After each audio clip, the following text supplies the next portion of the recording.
तो सागर पाटलाचा होतो. सागर पाटलाचे माझे जवळपास 15 ते 20 वर्षाचे संबंध या ठिकाणी आहे. अत्यंत नम्र आणि जीवाला जीव दिलेला, पक्षावर निष्ठा असलेला एक कार्यकर्ता या भागातला सागर पाटील.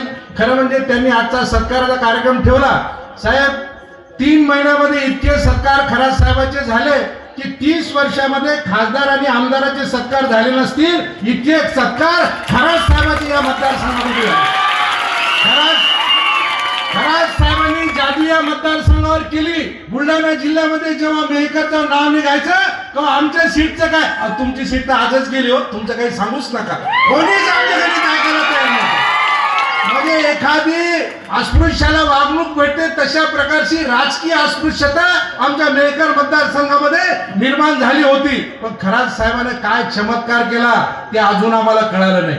म्हणजे 3 महिन्यातच पक्ष प्रवेश, नोकरीचा राजीनामा, पक्षाचं तिकीट घेऊन या भागातले 11-12 उमेदवार त्यांना बसवणं, बाकीच्या उमेदवाराला बसवणं, निवडणूक लढणं आणि निवडून येणं. महाराष्ट्रामध्ये असं एकमेव उदाहरण आहे की 3 महिन्यामध्ये राजकारणात प्रवेश, पक्षात प्रवेश, तिकीट भेटलं आणि निवडून आलं.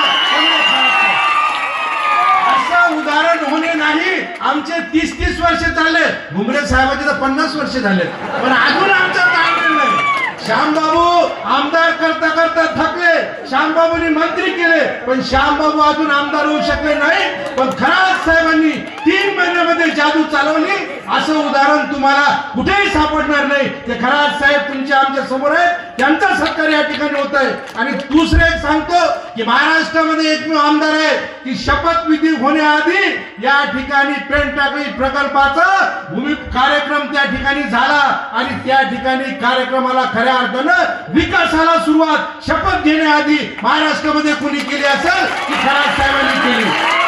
आज या सत्काराला एक आगळं वेगळं महत्व आहे. कारण आदरणीय शिंगणे साहेब, ज्या शिंगणे साहेबांनी बुलढाणा जिल्ह्याला सुसंस्कृतपणा दिला, राजकारण कसं करावं, नम्रता कशी असावी, कार्यकर्त्याला कसं जोपासावं, ही भूमिका ज्यांनी बांधली आणि राजकारणामध्ये ज्यांच्याकडे आदर्श म्हणून पाहावं, ज्यांचा आदर्श घ्यावा, प्रेरणा घ्यावा, हे शिंगणे साहेब आजच्या कार्यक्रमाला उपस्थित आहे. त्यामुळे आजच्या कार्यक्रमाचं एक आगळं वेगळं महत्व या ठिकाणी आहे. मी जास्त बोलणार नाही. मला या ठिकाणी संधी सागर पाटलांनी दिली, त्यांचे या ठिकाणी आभार मानतो, थांबतो. धन्यवाद.